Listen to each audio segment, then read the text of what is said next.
We have an update with the Pac-2, with scheduling, the courts, and the playoffs.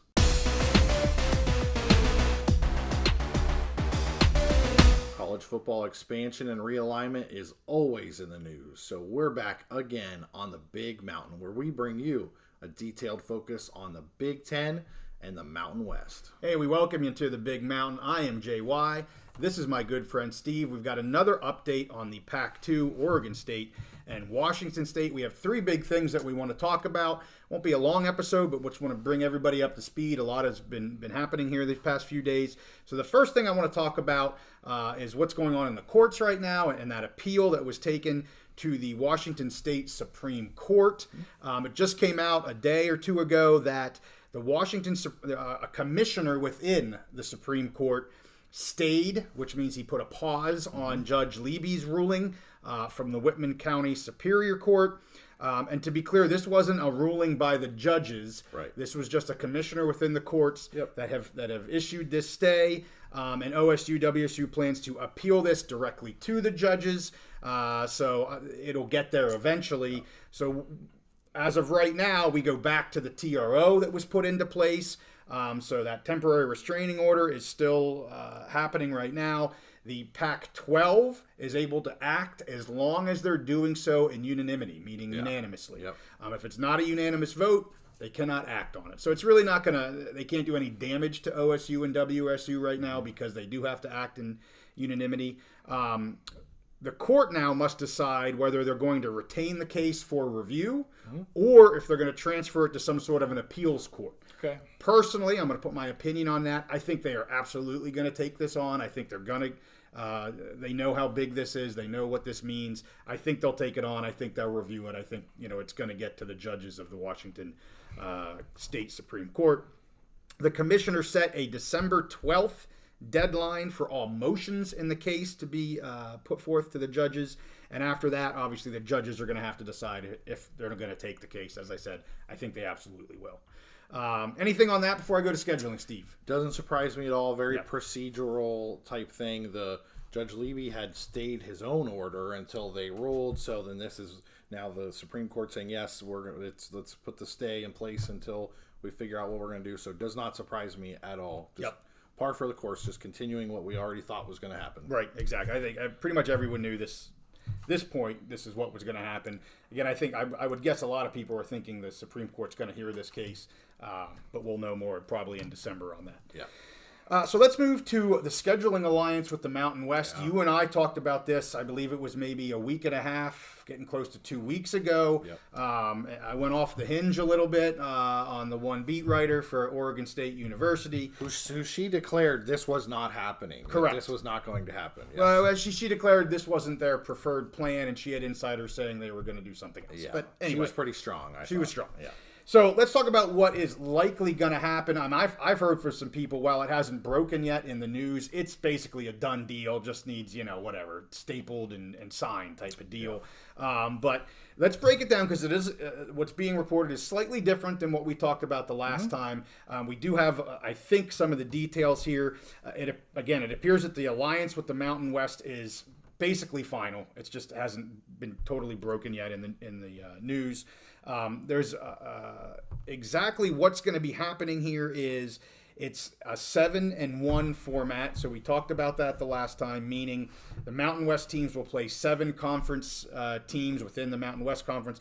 They're going to play one, either Oregon State or Washington State as kind of that other game. Yep. If they already had scheduled an out-of-conference schedule with one of those teams, they will be playing Still both. Play it, yeah. So it would be an out-of-conference and then this alliance type of game. Gotcha. It will not count towards the Mountain West Conference in terms of their standings, which, again, only makes sense. Yeah.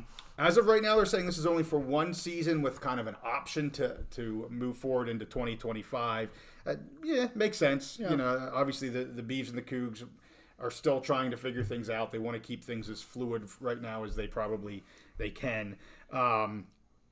There is a estimated or discussed number of $14 million to be paid to the Mountain West Conference for this 1 year. And that's a huge win, obviously, for the Mountain West. Obviously, the Beavs and Cougs need to do something, so I think it's a win-win. Yes. But we talked about how there needs to be some sort of finances involved here. The rumors are that it's about $14 million. The Pac-2 will compete as a quasi-independent type of conference under the Pac-12 banner. Again, we'll see how long that's actually going to last. Whether they're able to kind of rebuild that or not, that's going to obviously take some time. Any further interest past 2025 does have similar interest and understanding that, we may still look at a potential merger or straight up the Beavs and the Cougs possibly joining one or both, joining the Mountain West straight up.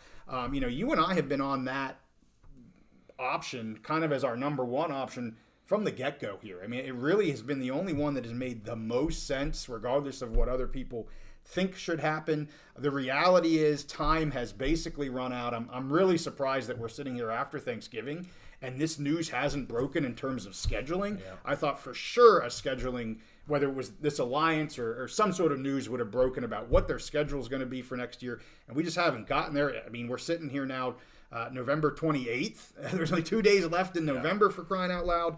So that really surprises me. And I think some of this is, also things that we've talked about in the past. Just getting a better understanding of the finances, both from the Pac-2 side and from the Mountain West side. What are they really taking on? If it's a merger, what are they really taking on, these 12 Mountain West schools, with some sort of a merger with the Pac-12? I think they don't have There's still a lot of uncertainty because of the court case. A lot of uncertainty there with that. So I think this makes the most sense for both, as we've said before.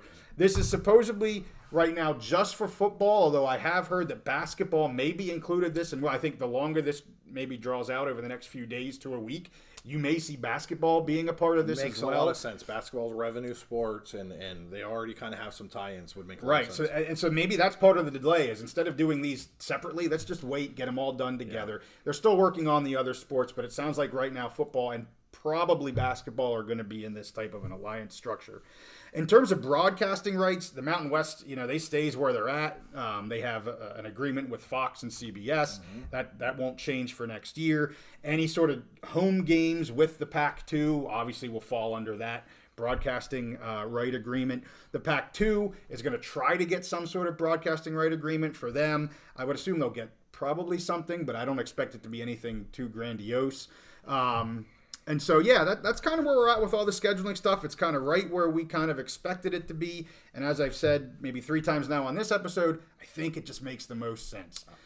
And as I went off on the last episode, time is just not on the Beavs and Cougs side. They've got to get something done. And there's a lot of things just playing against them. This court case is going to drag on and on and on. A settlement for them is the quicker they can get that done, the better off they're going to be. Oregon State just lost their coach. Now, they did just promote I believe it was their defensive coordinator to be the head coach. But the more uncertainty you have with this program, the higher likelihood of you losing players, losing recruits. The quicker you can get this stuff done, the better off it's going to be for them in the long term. Yep. I'm really worried. They're so focused on the short term right now that the long term's starting to catch up with them. I do have to say this. I listened to an episode from the Beaver Blitz just a day ago, and how they were really just contemplating where they're at right now, really almost just shocked and surprised. This was just after they lost their coach. Yep. It was just, the court appeal was just happening. And to them, it feels like, and we had a commenter saying, it just feels like we just getting kicked when we're down, and we're kicked when we're down. And I totally appreciate that. But you can help yourself out by answering some of these questions. It may not be your preferred plan, but at least it's a plan. Yep. So I threw my opinion in there again. Yeah. I'm getting a little excited. Yeah. So how do you feel, Steve? So well, first of all, you and I have both been in pretty much complete agreement that a good Band-Aid going forward, temporary thing, whether it's 1 year or 2 years, and it sounds like this will be 1 year, but maybe with an option of a second year, right, is to have this kind of scheduling alliance. And to me, it's win-win for both teams, for both sides. The Mountain West, they get to tie in with two programs that just make a lot of sense for and kind of do a trial run. Yep. So I think it makes sense for them, and for Oregon State and Washington State, I think this kind of it buys them some time Yes. as far as to figure out the other stuff. This is a great temporary stopgap solution for them, and also for them, in the same vein, it gives them a tryout. How does this work? How do we get along with these other ADs for scheduling? Are we going to work out a basketball schedule? How's the travel work? Which I think they'll like the travel, and they'll see like, hey, this works pretty good. Right. So I just think it's very sensible for both teams to do this. I've said since the very beginning, even when you were pushing me a little bit, that I thought a settlement was the most likely thing. I still think that is the most likely thing. We're playing for the court case. We're playing some of this out in court, but I think a settlement. And really, I think this scheduling alliance kind of takes a little bit of pressure off. And I hear you. There's definitely pressure on those two programs. Yeah. And I think this is a way that they can kind of give themselves a home for the next 2 years, give themselves a viable schedule to actually play football, which is very important, while they figure out their legal issues. Now, I've interacted with some Oregon State fans in the last week as well, some on Twitter, some on Reddit, different forums or whatever, and obviously the fans are just, they lose to Oregon in their Civil War game. Right. Their coach leaves the next day. I think everybody pretty much already kind of knew he was gone, but it's just another gut shot to them. They've just taken multiple gut shots. It's another to the fans.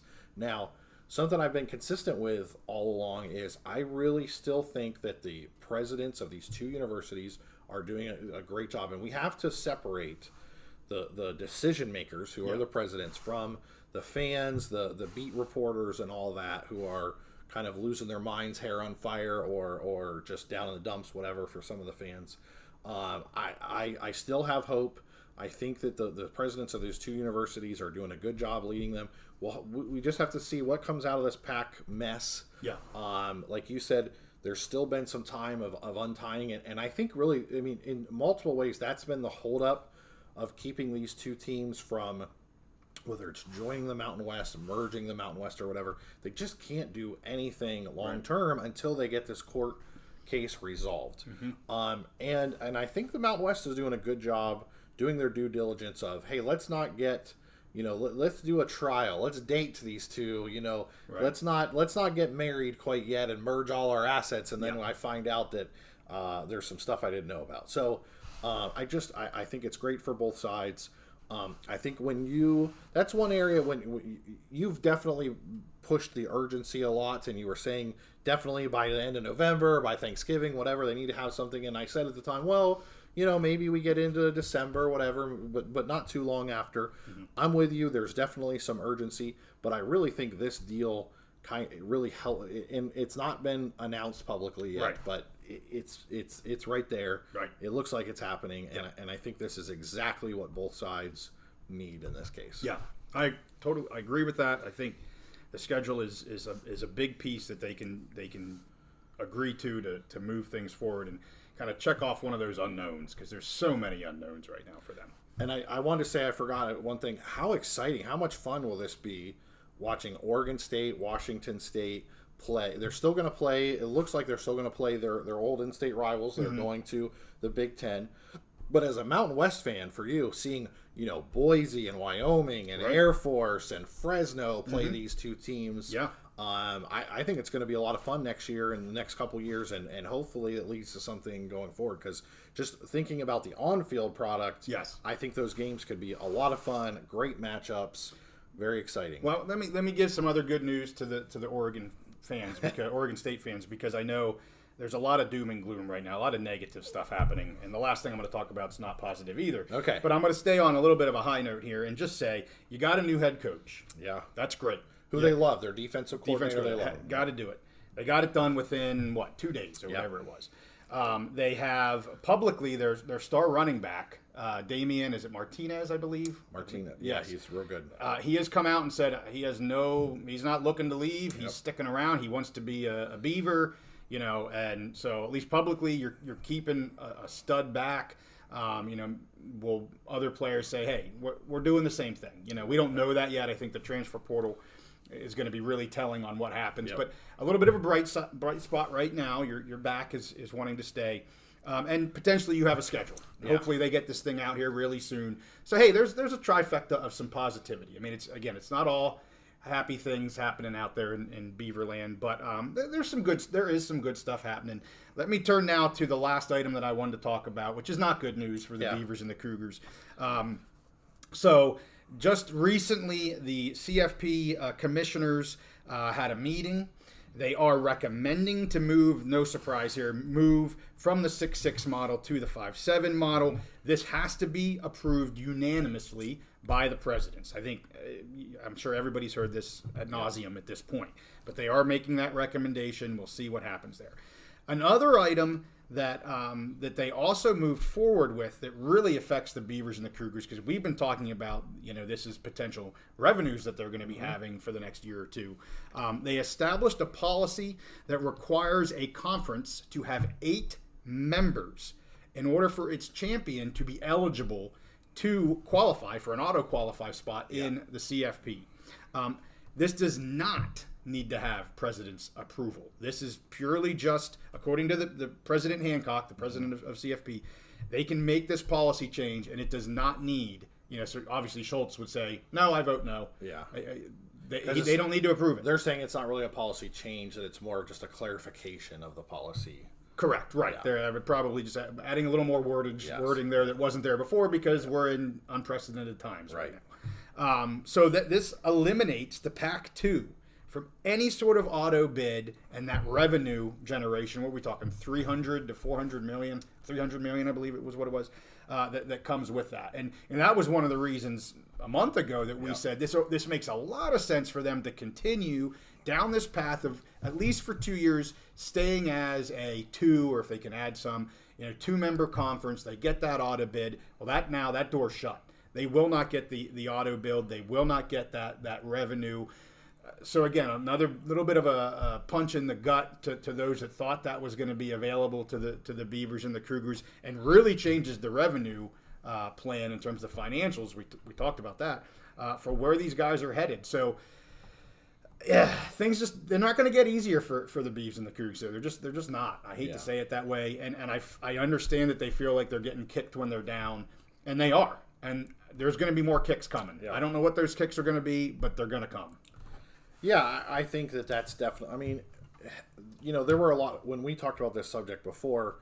There was a lot of people. We had some pushback from comments and whatever, like, "Oh, it's never going to happen. It's never going to happen." Well, the way that the rules were written before, it definitely could happen. Now, I think the majority of people expected the committee to, whether it was changing a rule or clarifying a rule, however they ended up doing it, because it doesn't make a lot of sense for a two-team conference to get an automatic bid. Right. Now, the thing to emphasize, it is still possible. I mean, they're still playing their in-state rivals. Correct. Like they can, their champion or whatever could still qualify for the college football playoff. Correct. But they're more in that boat with like a Notre Dame or whatever. They're looking for an at-large bid. Right. Looking at exactly. One of the at-large bids. Yes. So it's still possible, but it definitely would be a lot harder path. Yeah. So, it kind of is what it is. I mean, there's a new, and we've talked about this extensively, there's a new reality to college football.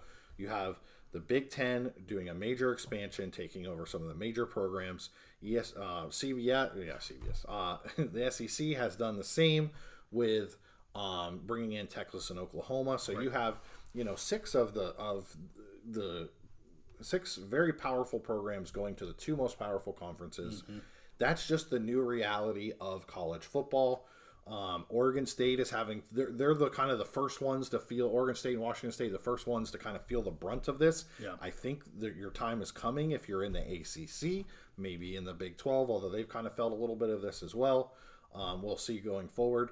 But they're basically facing the new realities of college football before a lot of other teams have to. Mm-hmm. And it sucks, whatever. I think Oregon State did a great job with their defensive coordinator. They made it happen real quick. They have a much better chance of holding on to people. So I think there's some positives. I don't think that the college football playoff, the revision or the clarification of the rules will change too much with the court case. I think that they're still going to want to hold. There's value to the PAC brand for them. There are assets and there's obviously revenue, so I think they're going to still push forward. But I think you and I are consensus that the settlement makes a lot of sense for them. I love the fact that it looks like we're closer to this alliance. So again, I'm sure it feels bad for the Oregon State, the Bees fans that are watching. You've just been kicked after get shot in the gut and then kicked while you're down. But all is not lost. I think there's going to be some fun, exciting football going on. I think these programs are going to survive. They have good leadership. And so I'm going to take the positive side of the coin, and I hope the fans do too. Keep supporting those programs. Oregon State, even with all of this, the fan support has been tremendous this year. I expect that to continue, and I expect them to continue to compete and be a great program that's a lot of fun to watch. And hopefully they'll make out financially. Hopefully they'll get enough to build a bridge to whatever that new future is going to be in a new conference, in the Mountain West, in whatever it's going to be. I have a positive outlook for the programs. For sure. Yep. Well, that is it for this update. Wanted to hit those 3 items. 2 really big items. Yes. The playoff one, I think a lot of people saw it kind of coming, but it's official now. So, hey, we thank you for tuning in. If you're new to the channel here, we do all kinds of pick episodes. We stay on the Pac-2 stuff as things come out. We just did our picks on the conference championship games. We did 6 of those. We're going to pick every bowl. We've done preview videos on the Big Ten, the Mountain West, and the Pac-12. So you can check those out on our channel coming up soon. We got our merch store that just dropped. I mean, we're just going crazy out here in the Big Mountain. I mean, it's nuts time. So anyway, hey, we thank you for tuning in. We'll see you next time on the Big Mountain.